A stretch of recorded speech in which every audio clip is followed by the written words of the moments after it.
네, 안녕하세요. 차트 선생입니다. 자, 오늘 HLB 또 좋은 신호가 나오고 있어요. 거래량이 생각보다 많이 안 터지는데 일단 1시 40분 기준으로 해서 여기까지 올라왔다. 거래량 일단 조금 나오고 있긴 하지만 금요일 시장의 3분의 2 수준의 지금 거래량인데 아마 비슷하게 좀 올라올 것 같기는 해요. 우리 금요일 장은 위쪽 구간 54,600원 터치해주면서 매물대에 대한 부분들이 확인되었고 매물대에서 단기적인 조정이 나왔죠. 자, 그리고 지금 매물에 대한 부분들을 잡아먹으러 올라가지고 있는데 거래가 많이 발생하지 않는다라는 점은 굉장히 좀 긍정적이게 볼 수 있을 것 같습니다. 자, 그럼 우리가 이제 여기서부터 어떤 플랜을 좀 짜야 되냐면 말씀을 드렸지만 급등 시그널에 대해서 먼저 말씀을 드리려고 하는데 일단 우리나라 시간으로 화요일 오전 7시에 이제 아스코에서 리라프에 대한 초록 발표가 있을 겁니다. 그러면 우리 화요일장 NXT에서 반영이 되겠죠. 그렇기 때문에 저는 그렇게 생각을 해요. NXT 향해서 이 시간대를 이용해서 급등을 만들 것이다 생각해요. 그러니까 내일 오전 8시죠. 오전 8시에 급등을 만들 거라고 생각을 하는데 그러니까 내용이 아마 뉴스 기사가 이미 7시쯤 이후부터 쏟아질 겁니다. 8시, 9시 쏟아질 텐데 이때 단기적인 매수세가 많이 붙을 거예요. 그래서 이때를 이용해서 앞에 구간 매물대를 좀 정리해주는 모습으로 갈 건데 제가 여기서 세력들의 전략을 정확하게 말씀드리겠습니다. 오늘 영상 끝까지 보시면은 정말 좀 도움 될 거니까 참고하시고요. 자, 지금 구간에서 우리가 HLB 가지고 있는 이 개인 투자자들 있죠. 개인 투자자들 많습니까 적습니까? 많습니다. 저 65,000원 위쪽 구간으로도 많은 개인 투자자가 물려 있어요. 왜?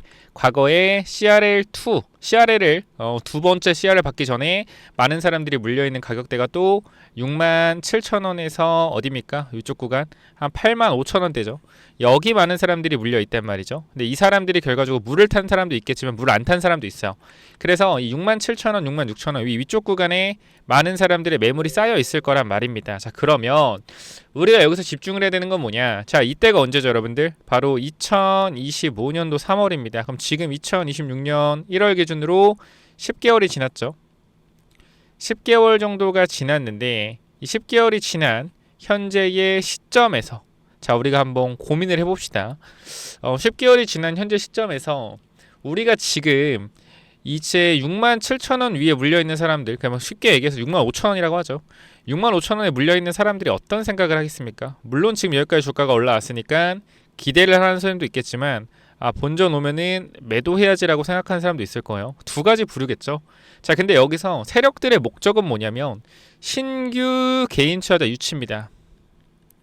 신규 개인 투자 유치. 그러니까 지금 주가를 올리면서 누가 들어와 줘야 되냐면 신규 개인 투자자가 들어와 줘야 돼요. 자, 이게 무슨 말이냐면 과거에 물려있던 사람들은 잠재적 매도 물량이 있는 물량들이에요. 이걸 좀 기억을 하세요. 매도 물량, 그러니까 지금 1년 동안 기다렸기 때문에 지쳐있는 물량이죠. 그렇기 때문에 여기서 변동성이 나오게 된다라고 했을 때는 매도 물량을 내놓고 나갈 가능성도 높습니다. 물론 안 나갈 거라는 사람이 나갈 가능성이 높아요. 자, 그럼 여기서 신규 개인 투자자가 들어왔다라고 하면 이 신규 개인 투자는 뭐죠? HLB 잘 모르는 사람들입니다. 잘 모르는 사람들이에요. 그럼 이 사람들은 만약에 들어왔어. 그럼 HLB에 물렸어. 그럼 이 사람들 뭐 할까요? 손절할까요? 아니요. 버티죠. 그러니까 지금 여기에 있는 물량을 우리가 이제 NFT라고 그냥 생각을 해보고 여기 있는 물량을 NFTA라고 해봅시다. NFTA. 그러면 이 NFTA라는 이 물량 있죠? 이 물량을 가지고 있는 A라는 개인이 요 물량을 뭐요? 새로 들어오는 B라는 개인 투자자한테 뭐요? 파는 거예요. 그러니까 매물 소화를 세력들이 해주는 게 아니라 개인 투자자가 과거에 매물을 소화하는 겁니다. 그러면서 과거에 물려있던 사람들이 나가고 새로운 사람들이 들어옴으로써 이 구간에 뭐예요? 악성 매물대에 대한 소화를 진행하는 거예요. 그리고 이 구간에서 변동성을 만들어서 어차피 여기 물려있는 사람들은 지금 여기서 흔들어도 안 팔았던 사람들이잖아. 뭐예요? 악성 매물이죠. 이 사람들 본전을 주고 새로운 개인 투자자 B가 들어오면 이 B라는 개인 투자자는 안 팔 사람들입니다. 그러니까 지금 여기서 변동성이 밑으로 강하게 나오지 않는 이상 박스권을 그리면 매도 물량이 안 나올 사람들이에요. 근데 여기 있는 사람들은 박스권 좀만 그려줘도 뭐요? 지쳐서 나갈 사람들, 본전 먼저 나갈 사람이에요. 핵심만 정리하자면 여기 있는 사람들은 만약에 주가가 정리를 해봅시다. 2025년 3월에 물린 사람들은 지금 2026년도 1월에 만약에 박스권이 나오면서 자기의 본전을 때리면서 흔든다 라고 하면은 매도할 가능성이 크고요. 그죠? 매도할 가능성이 큽니다. 자, 근데 2026년도 1월에 들어온 사람들이라고 했을 때 이 박스권 흔든다고 해서 매도할 가능성이 큰가요? 아니죠. 그냥 가만히 있겠죠. 왜? 내 본전이니까. 근데 여기서 반대로 생각해 봅시다. 만약에 2024년 3월에 들어온 사람들이 지금 구간에서 급등이 나오고 주가가 눌려요. 주가가 눌려요. 그럼 어떻게 할까요? 매도할까요? 매도 안 하겠죠. 버티겠죠. 왜? 이때도 버틴 사람들이니까. 근데 2026년도 1월에 들어온 사람들이, 그죠? 2026년도 1월에 주가가 올라갔다가 급락이 나오면 버틸까요? 안 버티죠. 못 버티죠. 버틴 사람도 있겠지만 왜? 뭔가 문제 있는 거 아닌가, 내가 물렸다 생각하고, 이 사람들 지금은 버틸 사람들만 남아 있는 거, 이 사람들은. 그래서 이 물량은 악성 매물이, 안 나갈 물량들, 본전 줄 때까지 안 나갈 물량들. 근데 지금 새로 들어온 사람들을 만약에 강하게 물려서 손실 폭이 커지면 무서워서 매도하고 나갈 사람들도 많을 거예요. 그럼 이 말은 뭐냐면, 여기 비싸게 물려있는 이 65,000원대의 물량을 올려서 뭐요? 밑으로 급락을 시키면 여기 있는 물량은 어차피 신규 개인 투자자가 받아줬어요. A라는 물량을. 그 B라는 개인 투자자는 싸게 얼마? 5만원 초반까지 만약 주가가 다 조정을 받는다라고 했을 땐 던질 사람이라는 거죠. 던질 사람. 쉽게 얘기해서 과거의 악성 매물, 어차피 안 팔 사람들은 본전 조여 나간다. 본전 준 겁니다. 새로운 개인 투자자들이. 근데 이 사람들은 뭐예요? 변동성 밑으로 강하게 나오면 팔 사람들이라는 거예요. 이거 이해되시나요? 이해되시나요? 자, 그렇기 때문에 지금 이 구간의 매물대를 붕괴해주는 작업을 이 아스코를 통해서 릴레이 테라피틱스의 이 초록, 이 담감함 관련된 부분으로 뭐 하는 거다? 이 구간을 매물 소화하려는 거다. 그리고 매물 소화한 이후에 뭐요? 변동성 만들어내고 나서 다시 한번 가남에 대한 기대감으로 주가를 끌어올리겠다라는 HLB 세력들의 의지라고 볼 수가 있겠죠. 이거 이해되시나요? 좀 내용이 어렵죠? 어려우나 이해가 되셨을 겁니다. 이렇게 해서 뭐 하는 거예요? 매물을 소화하고 개인 투자자를 교체해주는 작업들을 할 것이다 라고 저는 분명하게 말씀을 드리고 싶고요. 이거 내용이 이해가 좀 되시면은 좀 주식을 바라보는 눈이 달라질 거예요. 그러니까 이렇게 얘기하면 그냥 주식을 하는 사람들 커피 한 잔 먹을게요. 목말라가지고. 야, 그 뇌피셜하네, 헛소리하네 이럴 수 있는데, HLB의 항상 특징은 매물을 소화하고 가는 움직임입니다. 항상 매물을 소화를 해줍니다. 앞에 구간 딱 신기하게도 갭자리까지만 딱 올리죠. 매물이 있는 곳은 어떻게 올리지 않습니다. 그럼 이 구간에서 매물이 있는 곳은 올리지 않고 이 밑에서 계속적으로 매물을 흔들어 주고 나서 소화를 하면서 어떻게 천천히 또 올리는 척 하면서 흔든다는 거예요. 흔들었죠. 흔들고 어떻게? 흔들고 계속 흔들죠. 흔들다가 어떻게 돼? 흔들고 한번 올려주고, 그죠? 매물대. 근데 이 구간에서 승인에 대한 부분들이 안 나오니까 어떻게 됩니까? 승인에 대한 부분이 안 나오니까 주가는 하락하죠. 이런 식으로. 그러니까 미리 알고 판 놈들이 분명 있었다, 이때도. 그죠? 그러면서 이제 CR을 나오면서 하락가 나왔죠. 지금도 마찬가지. 이 구간의 매물, 여기가 어디입니까? 지금 여기죠. 지금 이 구간의 매물을 소화하는 지금 과정이 뭐예요? 이 구간의 매물을 소화하는 과정으로 보고 있다라는 겁니다. 그래서 이 매물을 소화하는 과정으로 갈 거예요. 그래서 장대 양봉 이후에 변동성에 대한 부분들을 나오면서 흔들 수 있겠죠. 그리고 다시 한번 올리려는 시도를 할 것이다. 이게 제가 보는 플랜이에요. 그래서 요 내용들을 좀 여러분들이 아신다라고 하면 단기적으로 어떻게 대응을 해야 될지 감이 오실 거라고 생각을 합니다. 그래서 영상 내용이 좋았다, 괜찮았다 라고 생각을 하시면 여러분들이 구독, 좋아요를 한 번씩 부탁을 드리고, 그러니까 제 관점은요, 내일 구간 화요일에 NXT 아침 8시 구간에 급등이 나오기 시작하면, 뭐 급등 나올지 모르죠. 근데 저는 그렇게 나올 거라 생각을 하고, 나오게 되면은 매도 타이밍을 좀 보자 라고 여러분들의 전달을 드리는 겁니다. 요 내용 이해가 되셨다라고 하면 구독, 좋아요 부탁을 드리고요. 요거 혹시 매도 타이밍 좀 잡고 싶다라고 하시면 제가 간단하게 번호 하나 남겨놓을 건데 010-845, 이미 정답은 다 드렸기 때문에 여러분들이 알아서 판단하시면 됩니다.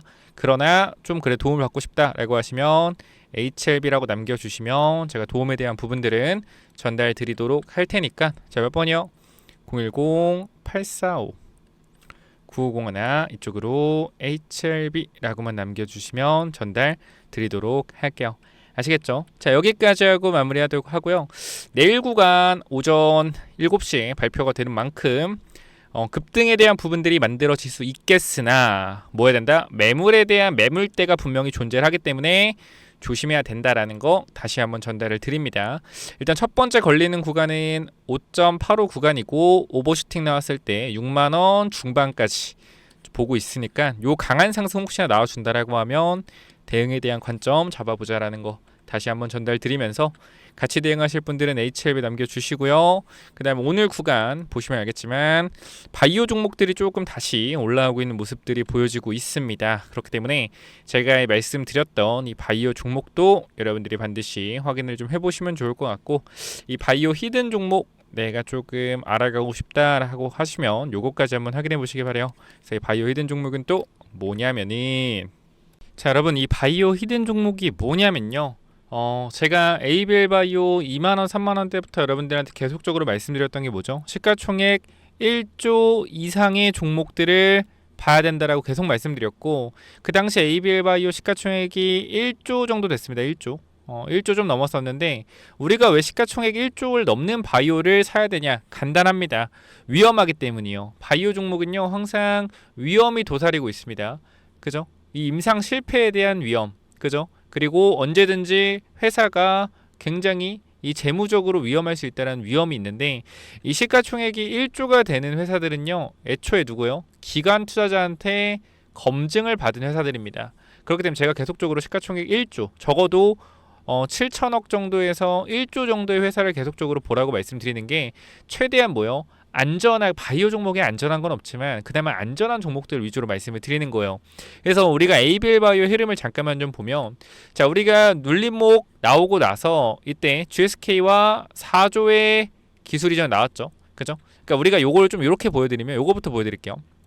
이게 여기서 내려왔다가 여기서 기술을 떴거든요. GSK가 4조 사들면서 급등 나왔어요. 근데 보게 되면 이때 당시에 주가가 하락할 이유가 전혀 없었거든요. 근데 주가가 하락했단 말이에요. 여기도 마찬가지. 올라간 이후에 주가가 하락할 이유가 전혀 없었는데 눌렸어요.